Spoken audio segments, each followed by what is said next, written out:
बहुत आभार माननीय मुख्यमंत्री श्री नायब सिंह सैनी जी का। देवी सज्जनों, इस अवसर पर विनम्र अनुरोध माननीय केंद्रीय गृह एवं सहकारिता मंत्री भारत सरकार श्री अमित शाह जी से, कृपया अपने गरिमामयी संबोधन से हमें कृतार्थ करें।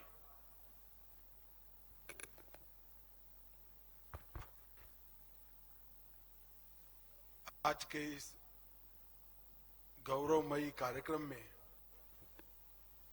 मेरे साथ मंच पर उपस्थित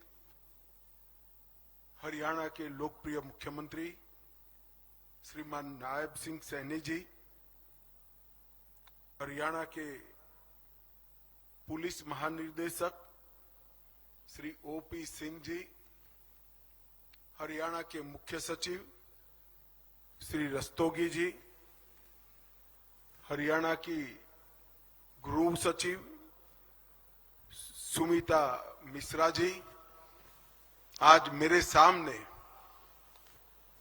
शपथ के बाद हरियाणा पुलिस के हिस्सा बने हुए 5000 से ज्यादा युवा साथियों, उनके परिजनों और भाइयों और बहनों, सबसे पहले मैं मेरे सामने 5000 से ज्यादा युवा साथी जो खड़े हैं वो सभी को बहुत बहुत बधाई और शुभकामनाएं देना चाहता हूं, क्योंकि अब तक आप यहां पर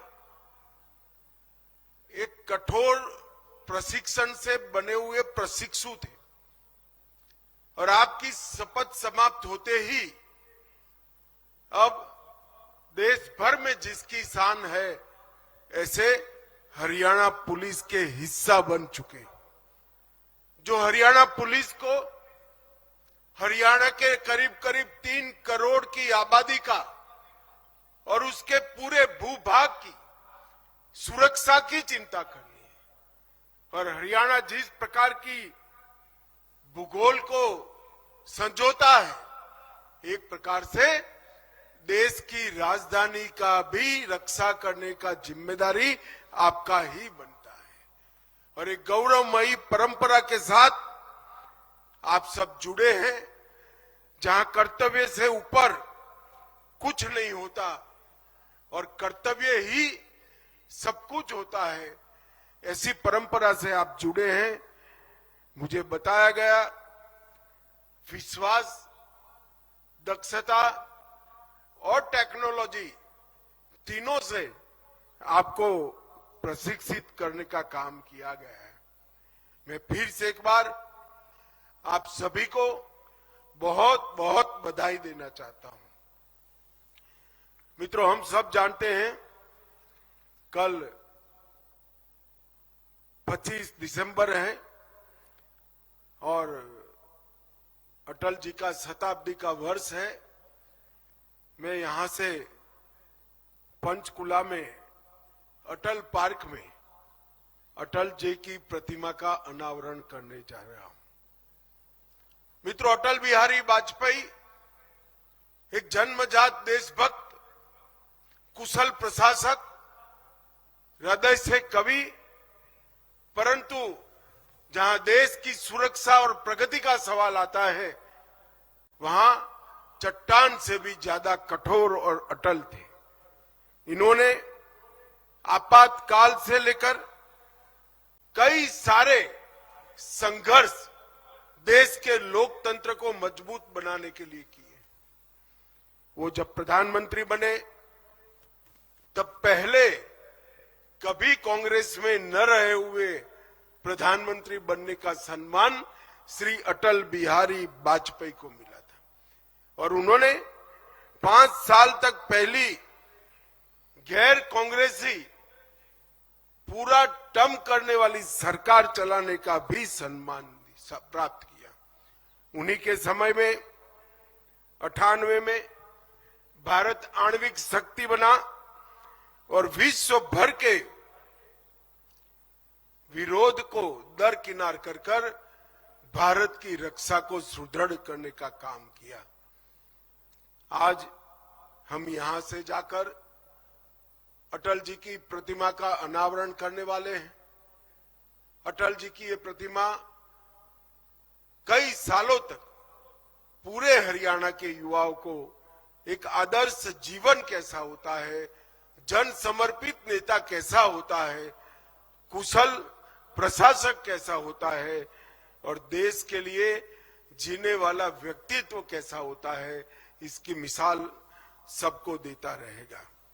मित्रों, आज 93 बैच के 5161 जवान यहां पर मेरे सामने उपस्थित है और पहला मोर्चा हमारी बच्चियों ने संभाला है, महिलाओं ने संभाला है। मुझे देखकर बहुत खुशी होती है। मैं सभी को कहता हूं, बच्चियों के लिए एक बार जोर से ताली बजाओ जरा। रक्षा पंक्ति में, पहली पंक्ति में देश की युवा बेटी जब खड़ी रहती है तो देश की सुरक्षा का भरोसा अनेक गुना बढ़ जाता है मित्रों। पर इस परिवर्तन देश के लिए निश्चित ही शुभांकर ही होगा। 39 सप्ताह की व्यवस्थित, कठोर और दक्षता पूर्ण बनाने वाली एक ट्रेनिंग का आपने समापन किया है। मैं जब यहां आना चाहता था तब सैनी जी से कुछ डिटेल मंगाई थी, तो दो चीजें 93 बैच जो है वो दो चीजों में आगे की 92 बैच का रिकॉर्ड तोड़ने वाली है, क्योंकि ये पहली बैच है जिसमें 85% युवा ग्रेजुएट या डबल ग्रेजुएट है और वो आज पुलिस के साथ जुड़ रहे हैं। और ये पहली बैच है जिसकी औसत आयु सबसे कम मतलब 26 साल है। 26 साल की औसत युवा आयु में ही आप लोग गौरवमयी हरियाणा पुलिस से जुड़ रहे हैं। और जब आप हरियाणा पुलिस से जुड़ रहे हैं तब कौन सा कालखंड है? यही कालखंड है जहां अंग्रेजों ने बनाए हुए कानून समाप्त कर नए कानूनों की न्याय संहिता से देश की जनता को न्याय देने का काम करना है। और आप देश भर में नई न्याय संहिता लगने के बाद दीक्षांत परेड से पुलिस में जुड़ने वाली आपकी 93 बैच ये पहली बैच है जो नए कानून बनने के बाद पुलिस का काम संभालने जा रही है। और मैं मानता हूं कि आप सभी के लिए सौभाग्य का विषय है। 1966 में अंबाला में ये एकेडमी शुरू हुई, तब से लेकर आज तक जितनी भी बैचेस निकली है उन्होंने अंग्रेजी कोई कानून को सीखा है, पढ़ा है। आप पहली बैच ऐसी हो जिसने भारत की संसद ने बनाए हुए कानून सीखकर जनता की सेवा करने के लिए जाना है। भाइयों और बहनों, कुछ समय पहले ही 2023 में हरियाणा पुलिस को अपने कर्तृत्व की अखंड यात्रा को निरीक्षण करने के बाद देश की राष्ट्रपति महोदया ने राष्ट्रपति कलर देने का काम किया था। और आज एक प्रकार से उसी परंपरा को आपने आगे बढ़ाना है। विभाजन के वक्त जब हरियाणा बना, एक पुलिस रेंज और 6 जिले थे। आज हरियाणा पुलिस एक विशाल वट वृक्ष बन चुकी। 5 रेंज, 19 जिले, इसके साथ रेलवे पुलिस, साइबर क्राइम, कई प्रकार के पुलिस के अंग उपांगों से युक्त हरियाणा पुलिस देश भर की पुलिस में सबसे आगे रहने वाले पुलिस बल में शुमार होती है। 77,000 का आपका स्वीकृत क्षमता का कार्यबल हमेशा हरियाणा की जनता की सेवा के लिए उपलब्ध रहता है। मित्रों, आज जब आप जा रहे हैं तब कुछ साल पहले देश में 3 बड़ी चुनौतियां थी कानून और व्यवस्था की। वामपंथी उग्रवाद, जम्मू कश्मीर का आतंकवाद और नॉर्थ ईस्ट के अंदर काम करते हथियारी ग्रुप। मगर जब आप 10 साल के बाद ज्वाइन कर रहे हो, मोदी जी की सरकार बनने के 10 साल के बाद, तब ये तीनों क्षेत्र में शांति हो चुकी है और एक प्रकार से देश ये तीनों मोर्चों पर सुरक्षित है। परंतु आंतरिक सुरक्षा की जिम्मेदारी आज भी इतनी ही है। नई तकनीक को जनता की सेवा के लिए लागू करना ये आपकी बैच के लिए सबसे बड़ी चुनौती बनने वाली है। नए कानूनों में जो फॉरेंसिक साइंस का रोल तय किया गया है, कोई भी 7 साल की सजा से ज्यादा सजा प्राप्त कर देने वाला गुनाह, उसकी क्राइम सीन की फॉरेंसिक विजिट को कंपलसरी कर दिया गया है। और उसका उद्देश्य, एकमात्र उद्देश्य है कि दोषियों को सजा सुनिश्चित करना। जब गवाही व्यक्ति के आधार पर होती है तो कोर्ट में आपने पेश की हुई गवाही खरी उतरेगी या नहीं उतरेगी, इसका कोई गारंटी नहीं। परंतु गवाही जब तकनीक के आधार पर होती है तो कोर्ट में वो खरी उतरती है और दोषियों को जेल में भेजने का काम कर रही है। मित्रों, हरियाणा पुलिस ये 3 नए कानून और सारे सुधारों को लागू करने में देश भर में 1 नंबर का स्थान प्राप्त करती है। मैं हर सप्ताह सभी आंकड़े देखता हूं और यही परंपरा को आपको आगे बढ़ाना है। 112 की सूचनाएं, 1930 का कंट्रोल रूम जिस पर साइबर ठगी की फरियादें ली जाती है, ऐसे कई प्रकार के उपक्रम आज पुलिस के साथ जुड़े हैं और इसको मजबूत करने का काम आपको करना है। आने वाले दिनों में हरियाणा देश का अग्रणी राज्य बनेगा, मगर कुछ चुनौतियां भी दिखाई पड़ती है। नशा की तस्करी, मानव तस्करी, साइबर अपराध और एक्सटोर्शन करने वाले संगठित अपराध नेटवर्क, ये 4 चुनौतियों को हरियाणा पुलिस ने आने वाले दिनों में ढंग से निपटना पड़ेगा और आपका नेतृत्व इसके लिए कमर कस कर तैयार है। आपने नेतृत्व के हाथ मजबूत करने पड़ेंगे और ये चारों चुनौतियों को पहुंचने के लिए भारत सरकार के गृह मंत्रालय ने भी प्रधानमंत्री नरेंद्र मोदी जी के नेतृत्व में एक बहुत बड़ी तैयारी भी की है और राज्यों के साथ हम चट्टान की तरह खड़े हैं। इस सारी चुनौतियों का सामना आप सब लोग निश्चित रूप से कर पाओगे। आप नए भारत के युवा पुलिस कर्मी के रूप में आज आपके जीवन की शुरुआत करने जा रहे हैं। मैं हृदय से फिर से एक बार आप सभी को बहुत बहुत शुभकामनाएं देता हूं और आशा करता हूं कि आज जो आपने शपथ ली है वो शपथ आपको आपकी करियर में उत्कृष्टता के शिखर पर पहुंच जाएगी। और मैं नायब सैनी जी का भी धन्यवाद करना चाहता हूं।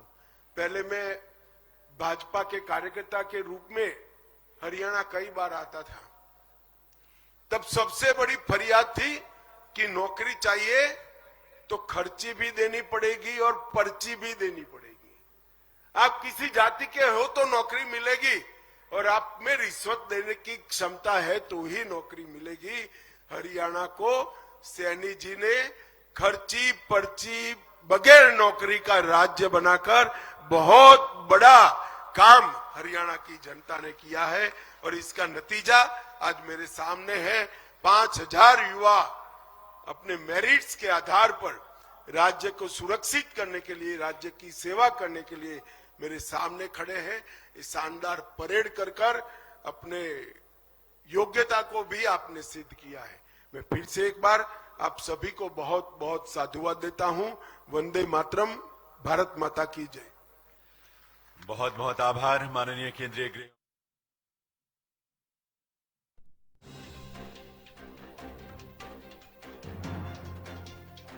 पंचकुला पहुंचे हैं और आपको बता दें कि पुलिस जवानों की पासिंग आउट परेड में शामिल हुए। 5061 रिक्रूट परीक्षण परेड पूरा हुआ है। गृह मंत्री ने सलामी भी दी और ऐसे में अपने संबोधन में कई बातों का जिक्र करते हुए केंद्रीय गृह मंत्री अमित शाह नजर आए हैं। अटल जी को नमन भी किया है। केंद्रीय गृह मंत्री अमित शाह ने अटल जी को पहले गैर कांग्रेसी पीएम बनने का सम्मान मिला। अटल जी के समय में 1998 में भारत ने तरक्की की और कर्तव्य से ऊपर कुछ नहीं होता, अमित शाह कहते नजर आए। पुलिस जवानों की पासिंग आउट परेड में शामिल हुए हैं केंद्रीय गृह मंत्री अमित शाह। तो ये दूसरा कार्यक्रम है। इससे पहले भी एक कार्यक्रम में केंद्रीय गृह मंत्री अमित शाह पहुंचे, जो कि इंद्रधनुष ऑडिटोरियम में सहकारी सम्मेलन में पहुंचे थे। इसके बाद अब ताऊ देवलाली स्टेडियम पहुंचे, जहां पर 5061 पुलिस जवानों की पासिंग आउट परेड में शामिल हुए। यहाँ उन्होंने अपने संबोधन में कहा कि मुझे अच्छा लग रहा है कि इस परेड का मोर्चा बच्चों ने संभाला, इसका भी जिक्र करते हुए नजर आए।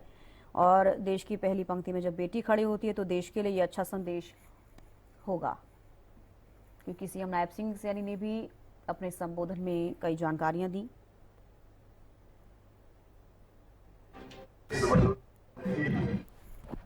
तो देखिए, जल्द ही 6000 पुलिस जवान भर्ती होंगे, सीएम नायब सिंह सैनी ने कहा। और 6000 नए पुलिस जवानों में भर्ती करने जा रहे हैं। सीएम ने कहा कि इनमें 1000 महिला पुलिसकर्मी शामिल होंगी। इस समय हरियाणा पुलिस देश के अग्रणी पुलिस बलों में से एक है और 14 फरवरी को हरियाणा पुलिस को राष्ट्रपति कलर से नवाजा गया। तो ये सारी बातों का जिक्र भी सीएम ने किया।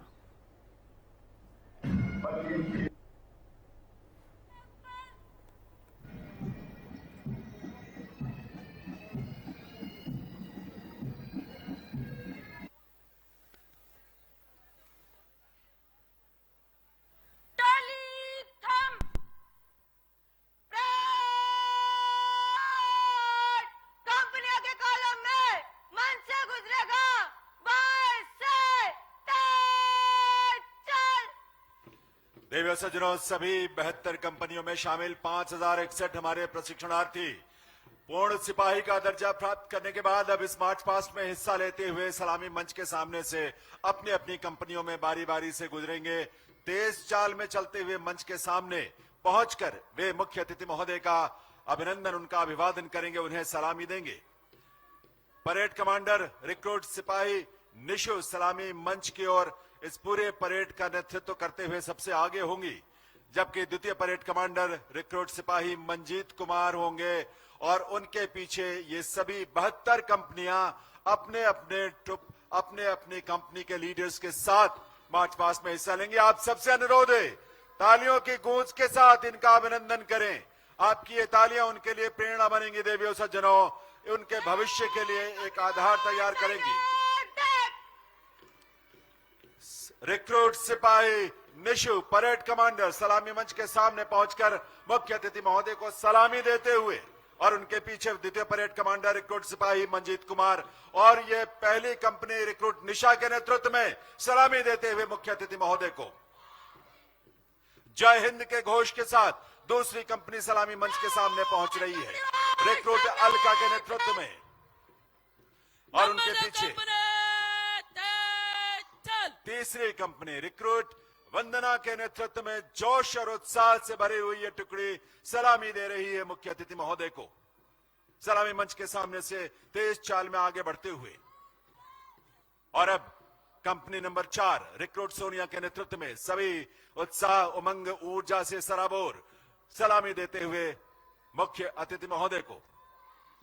और अब राष्ट्रपति पुलिस निशान टोली सलामी मंच के सामने से